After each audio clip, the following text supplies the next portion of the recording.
ओम श्री परमात्मने नमः। आज हम श्रीमद् भागवत गीता के 12वें अध्याय का महात्म्य श्रवण करेंगे, जिसमें महादेव जी कहते हैं, पार्वती, दक्षिण दिशा में कोल्हापुर नाम का एक नगर है, जो सब प्रकार के सुखों का आधार, सिद्ध महात्माओं का निवास स्थान तथा सिद्धि प्राप्ति का क्षेत्र है। वह पराशक्ति भगवती लक्ष्मी का प्रधान पीठ है। संपूर्ण देवता उसका सेवन करते हैं। वह पुराण प्रसिद्ध तीर्थ, भोग एवं मोक्ष प्रदान करने वाला है। वहाँ करोड़ों तीर्थ और शिवलिंग है। रुद्र गया भी वही है। वह विशाल नगर लोगों में बहुत विख्यात है। एक दिन कोई युवक पुरुष उस नगर में आया। वह कहीं का राजकुमार था। उसके शरीर का रंग गोरा, नेत्र सुंदर, ग्रीवा शंख के समान, कंधे मोटे, छाती चौड़ी तथा भुजाएं बड़ी बड़ी थीं। नगर में प्रवेश करके सब ओर महलों की शोभा निहारता हुआ वह देवेश्वरी महालक्ष्मी के दर्शनार्थ उत्कंठित हो मणिकंठ तीर्थ में गया और वहां स्नान करके उसने पितरों का तर्पण किया। फिर महामाया महालक्ष्मी जी को प्रणाम करके भक्ति पूर्वक स्तवन करना आरंभ किया। राजकुमार बोला, जिसके हृदय में असीम दया भरी हुई है, जो समस्त कामनाओं को देती तथा अपने कटाक्ष मात्र से सारे जगत की सृष्टि, पालन और संहार करती है, उस जगत माता महालक्ष्मी की जय हो।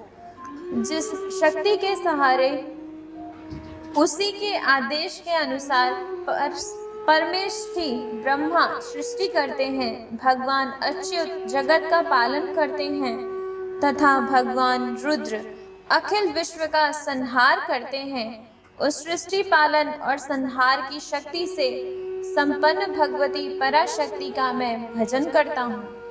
कमले, योगी जन तुम्हारे चरण कमलों का चिंतन करते हैं। कमलालय, तुम अपनी स्वाभाविक सत्ता से ही हमारे समस्त इंद्रिय गोचर विषयों को जानती हो। तुम ही कल्पनाओं के समूह को तथा उसका संकल्प करने वाले मन को उत्पन्न करती हो। इच्छा शक्ति, ज्ञान शक्ति और क्रिया शक्ति, ये सब तुम्हारे ही रूप हैं। तुम परा संवित परम ज्ञान रूपिणी हो। तुम्हारा स्वरूप निष्कल, निर्मल, नित्य निराकार, निर्जन, अंत रहित, आतंक शून्य, आलंबहीन तथा निरामय है। देवी, तुम्हारी महिमा का वर्णन करने में कौन समर्थ हो सकता है, जो षट चक्रों का भेदन करके अंतःकरण के 12 स्थानों में विहार करती है। अनाहत ध्वनि, बिंदु, नाद और कला, ये जिसके स्वरूप हैं, उस माता महालक्ष्मी को मैं प्रणाम करता हूँ।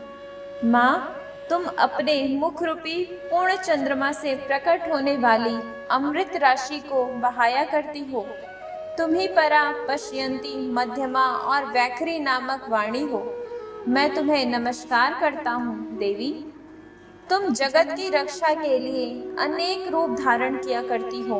अंबिके, तुम ही ब्राह्मी, वैष्णवी तथा माहेश्वरी शक्ति हो।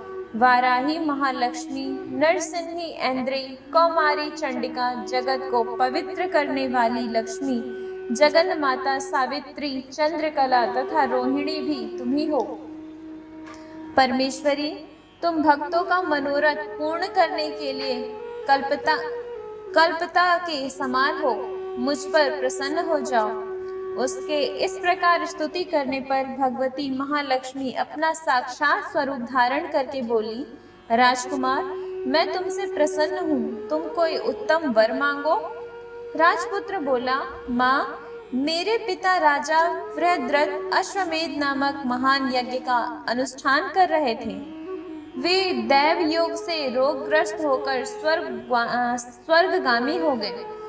इसी बीच में यूप में बंधे हुए मेरे यज्ञ संबंधी घोड़े को, जो समुची पृथ्वी की परिक्रमा करके लौटा था, किसी ने रात्रि में बंधन काटकर कहीं अन्यत्र पहुंचा दिया।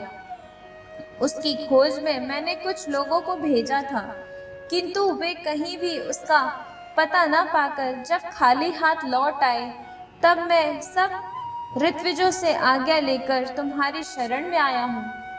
देवी, यदि तुम मुझ पर प्रसन्न हो तो मेरे यज्ञ का घोड़ा मुझे मिल जाए, जिससे यज्ञ पूर्ण हो सके। तभी मैं अपने पिता महाराजा का ऋण उतार सकूंगा। शरणागतों पर दया करने वाली जगत जननी लक्ष्मी, जिससे मेरा यज्ञ पूर्ण हो, वह उपाय करो। भगवती लक्ष्मी ने कहा, राजकुमार, मेरे मंदिर के दरवाजे पर एक ब्राह्मण रहते हैं, जो लोगों में सिद्ध समाधि के नाम से विख्यात है। वे मेरी आज्ञा से तुम्हारा सब काम पूरा कर देंगे। महालक्ष्मी के इस प्रकार कहने पर राजकुमार उस स्थान पर आए जहाँ सिद्ध समाधि रहते थे। उनके चरणों में प्रणाम करके राजकुमार चुपचाप हाथ जोड़ खड़े हो गए। तब ब्राह्मण ने कहा, तुम्हें माताजी ने यहाँ भेजा है? अच्छा, देखो, अब मैं तुम्हारा सारा अभिष्ट कार्य सिद्ध करता हूँ। यो कहकर मंत्रवेता ब्राह्मण ने सब देवताओं को वहीं खींचा। राजकुमार ने देखा, उस समय सब देवता हाथ जोड़े थरथर कांपते हुए वहां उपस्थित हो गए। तब उन श्रेष्ठ ब्राह्मण ने समस्त देवताओं से कहा, देवगण, इस राजकुमार का अश्व जो यज्ञ के लिए निश्चित हो चुका है, रात में देवराज इंद्र ने चुराकर अन्यत्र पहुंचा दिया है। उसे शीघ्र ले आओ। तब देवताओं ने मुनि के कहने से यज्ञ का घोड़ा लाकर दे दिया। इसके बाद उन्होंने जाने की आज्ञा दी। देवताओं का आकर्षण देखकर तथा खोए हुए अश्व को पाकर राजकुमार ने मुनि के चरणों में प्रणाम करके कहा, महर्षि, आपका यह सामर्थ्य आश्चर्यजनक है। आप ही ऐसा कार्य कर सकते हैं, दूसरा कोई नहीं। ब्राह्मण, मेरी प्रार्थना सुनिए।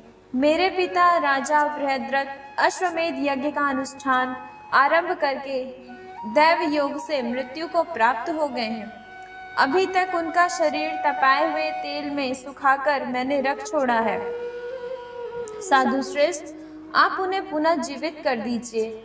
यह सुनकर महामुनि ब्राह्मण ने किंचित मुस्कुराकर कहा, चलो, जहाँ यज्ञ मंडप में तुम्हारे पिता मौजूद हैं, चले।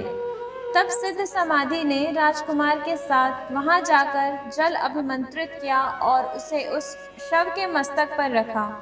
उसके रखते ही राजा सचेत होकर उठ बैठे।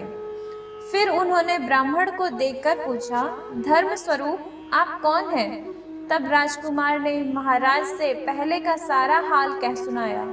राजा ने अपने को पुनः जीवन दान देने वाले ब्राह्मण को नमस्कार करके पूछा, ब्राह्मण, किस पुण्य से आपको यह अलौकिक शक्ति प्राप्त हुई है?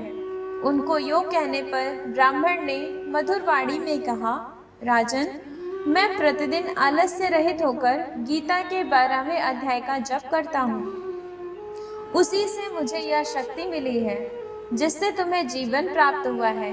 यह सुनकर ब्राह्मणों सहित राजा ने उन ब्रह्मर्षि से गीता के 12वें अध्याय का अध्ययन किया। उसके महात्म्य से उन सब की सद्गति हो गई। दूसरे दूसरे जीव भी उसके पाठ से परम मोक्ष को प्राप्त हो चुके हैं। इति श्री।